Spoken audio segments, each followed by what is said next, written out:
தொடர்ந்து இந்த நேரத்திற்கான தலைப்புச் செய்திகளை பார்க்கலாம். ஈரோடு கிழக்கு தொகுதி இடைத்தேர்தலில் வெற்றியை உறுதி செய்தார் திமுக வேட்பாளர் சந்திரகுமார். 14 சுற்றுகள் முடிந்த நிலையில் நாம் தமிழர் கட்சி வேட்பாளரை விட 96,450 வாக்குகள் கூடுதலாக பெற்று ஆதிக்கம். ஈரோடு கிழக்கு தொகுதியில் டெபாசிட் பெற போராடும் நாம் தமிழர் கட்சியின் வேட்பாளர் மொத்தம் 25,673 வாக்குகள் தேவைப்படும் நிலையில் தற்போது வரை 20,384 வாக்குகளை பெற்றுள்ளார். ஈரோடு கிழக்கு தொகுதியில் 3ஆம் இடத்தில் நீடிக்கும் நோட்டா 13 சுற்றுகளில் 4,000க்கும் அதிகமான வாக்குகள் பதிவு. ஈரோடு கிழக்கு தொகுதி இடைத்தேர்தல் முடிவு 2026 சட்டமன்ற தேர்தலிலும் எதிரொலிக்கும். திமுக வேட்பாளர் நியூஸ் 18க்கு பிரத்யேக பேட்டி. ஈரோடு கிழக்கு தொகுதி இடைத்தேர்தலில் திமுகவுக்கு வாக்களித்த மக்களுக்கு அமைச்சர் முத்துசாமி நன்றி. அதிமுக பாஜகவின் சில ஓட்டுகள் நாம் தமிழர் வேட்பாளருக்கு சென்றதை அறிவதாக நியூஸ் 18 தொலைக்காட்சிக்கு பிரத்யேக பேட்டி. தேர்தலில் போட்டியிட்டது எல்லா கட்சிகளும் போட்டியிட்டது. எனவே அதில் வாக்கு சதவீதம் கூடுதலாக போவதற்கான வாய்ப்புகள் இருக்கிறது. திராவிட முன்னேற்ற கழகத்திற்கு வராமல் இருக்கக்கூடிய கொஞ்சம் வாக்குகள் இதில் நாம் தமிழர் கட்சிக்கு போயிருக்கிறது என்பதுதான் எங்களுடைய கணக்கீடு. கடந்த ஈரோடு கிழக்கு தொகுதி இடைத்தேர்தல் திமுக வெற்றி முகத்தால் தொண்டர்கள் உற்சாகம்.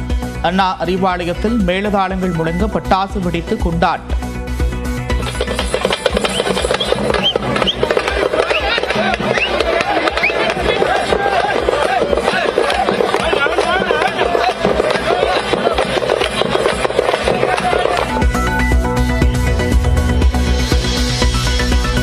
தலைநகர் டெல்லியில் 27 ஆண்டுகளுக்கு பிறகு ஆட்சி அமைக்கிறது பாஜக. சட்டப்பேரவைத் தேர்தலில் 48 இடங்களில் முன்னிலை பெற்று ஆதிக்கம்.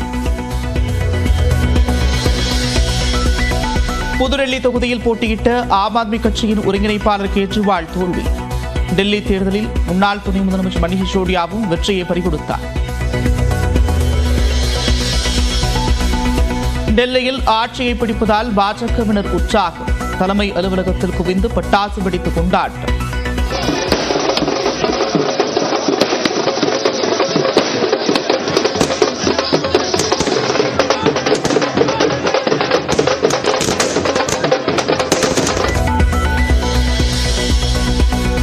டெல்லி சட்டப்பேரவை தேர்தலில் தொடர்ந்து 3வது முறையாக ஒயிட் வாஷ் ஆன காங்கிரஸ் வாக்கு சதவீதத்தை அதிகரித்து ஆறுதல் பெற்றது.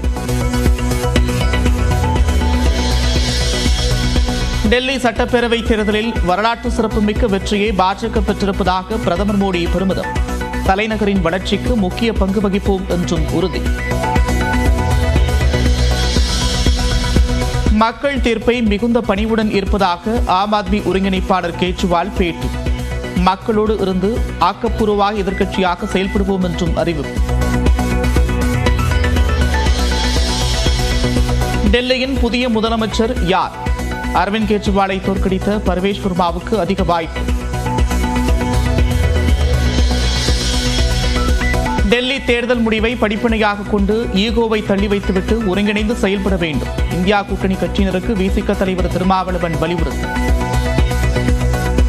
இந்தியா கூட்டணியில் இடம்பெற்றுள்ள கட்சிகள் ஈகோ பிரச்சனைகளை பின்னுக்கு தள்ளிவிட்டு நாட்டையும் மக்களையும் காப்பாற்றுவதற்கான திசை வழியில் சிந்திக்க வேண்டும். நாடாளுமன்ற தேர்தலுக்கு மட்டுமல்ல, சட்டப்பேரவை தேர்தல்களுக்கும் இந்தியா கூட்டணி ஒருங்கிணைந்து செயல்பட வேண்டிய தேவை உள்ளது. டெல்லி தேர்தல் முடிவை வைத்து இந்தியா கூட்டணி தோல்வியை ஒப்புக்கொள்ள தொடங்கிய தலைவர்கள். திருமாவளவன் கருத்து குறித்து தமிழ்நாடு பாஜக மூத்த தலைவர் தமிழிசை சவுந்தரராஜன் பதில். தேர்தலில் பாஜகவிற்கு வெற்றியை அவர் ஒத்துக்கொள்ள முடியாத நிலையில் அவர் இண்டி கூட்டணியின் அவல நிலையையும் ஒத்துக்கொள்ள முடியாத சூழ்நிலையில் இருக்கிறார் என்பது அவரது உள்ளுணர்வு காண்பிக்கிறது. இதுவே இன்று அவர்கள் தோல்வியை ஏறக்குறைய ஒத்துக்கொள்ள ஆரம்பித்துக் கொண்டிருக்கிறார்கள் என்பதுதான். எந்த குற்றச்சாட்டுக்கும் உள்ளாகாமல் வேட்பாளர்களின் வாழ்க்கை இருக்க வேண்டும் என்ற கருத்தை அரவிந்த் கெஜ்ரிவால் ஏற்கவில்லை. டெல்லி தேர்தல் தோல்வி குறித்து சமூக ஆர்வலர் அண்ணா ஹசாரே கருத்து. சென்னையில் தொடங்கியது 16வது பழங்குடியின இளைஞர் பரிமாற்ற நிகழ்ச்சி. ஜார்க்கண்ட், சத்தீஸ்கர் மாநிலங்களிலிருந்து வந்த மாணவர்களுடன் நடனமாடிய ஆளுநர் ஆர் என் ரவி.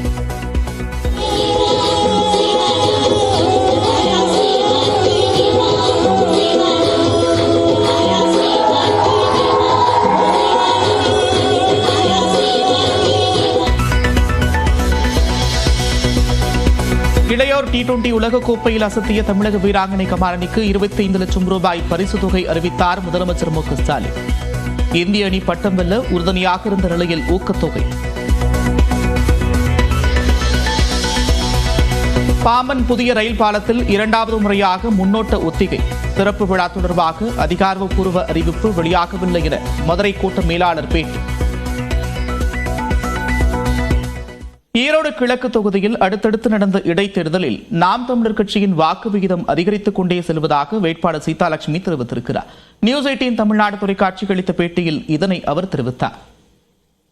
எனக்கு மீண்டும் மீண்டும் இந்த வலிமையா நீங்க தோற்று போறேன்னு ஒரு வரியில சொல்லலாம், ஆனால் நான் தோற்கவில்லை. பல களங்கள்ல போகும் பொழுது மக்கள் நம்பிக்கையோடு தைரியமா நில்லுங்க. நீங்க நின்னதே மிகப்பெரிய வெற்றி தான். திமுகவை இதுவரைக்கும் யாரும் ஏத்து நிக்க முடியாதுங்கிற ஒரு சூழல்ல அண்ணன் சீமான் அவர்கள் ஒரு பெண்ணை இங்க நிறுத்திருக்கார். நீங்களும் அதை எதிர்கொண்டு மிக சரியா இருக்கிறீங்க. இப்ப மக்கள் சிந்திக்க தொடங்கிட்டாங்க, ஒரு மாற்றத்தை நோக்கி நகர்கிறாங்க அப்படிங்கிறது நம்பிக்கை கொடுக்கிறது. கூட்டணி வைத்துக் கொண்டு பணத்தை வைத்து விலை பேசி எந்நேரம் அவர்களுடைய போய் பல பகுதியில் இருக்கக்கூடிய சட்டமன்ற உறுப்பினர்களை வர வச்சு ஒரு வார்டுல கூட உட்கார வச்சு பேசி வாக்குகள் போயிடக்கூடாது. இவ்வளவு வேலைகளை கடந்து நாம் தமிழருக்கு அதிக வாக்குகள் விழுகுதுன்னா அவங்க தோத்து போயிட்டாங்க தானே. ஈரோடு கிழக்கு தொகுதி இடைத்தேர்தலில் தொடர்ந்து முன்னிலையில் உள்ள திமுக வெற்றி பாதையில் பயணித்து வருகிறது. இதனை சென்னை அண்ணா அறிவாலயத்தில் திமுகவினர் மேளதாளங்கள் முழங்க பட்டாசு வெடித்து கொண்டாடினர்.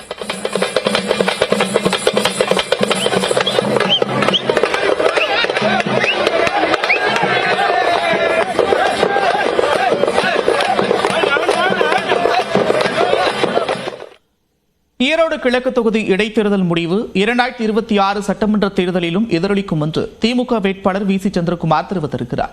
நாம் தமிழர் கட்சிக்கு கிடைத்திருக்கும் வாக்குகள் வெறும் விபத்து என்றும் அவர் விமர்சித்துள்ளார். திராவிட முன்னேற்ற கழகம் இனி எதிர்வருகின்ற 2026 தேர்தலிலும் மிகப்பெரிய வெற்றியை பெறும் என்பதற்கு ஈரோடு கிழக்கு தொகுதி மக்கள் ஒரு அச்சாரமாக சான்றாக இந்த தேர்தல் முடிவை கொடுத்திருக்கிறார்கள். எனவே இந்த 2026 தேர்தல் 234 தொகுதியிலும் இன்றைக்கு கிழக்கு தொகுதியில் எப்படிப்பட்ட ஒரு நிலை இருக்கிறதோ அந்த நிலைதான் இருக்கும் என்பதிலே யாருக்கும் மாற்று கருத்து இருக்க வேண்டிய ஆறாவது சுற்றுலையும் யாரும் போட்டியிடலைங்க. வேற கட்சிகள் போட்டியிடல, பிரதான எதிர்கட்சியெல்லாம் போட்டியிடாத சூழ்நிலையில அவங்க போட்டிட்டு இருக்காங்க. இது மாதிரி நிகழ்வு தொடர்ந்து இதுக்கு முன்னாடி பல்வேறு இடைத்தேர்தல் நடந்திருக்கு.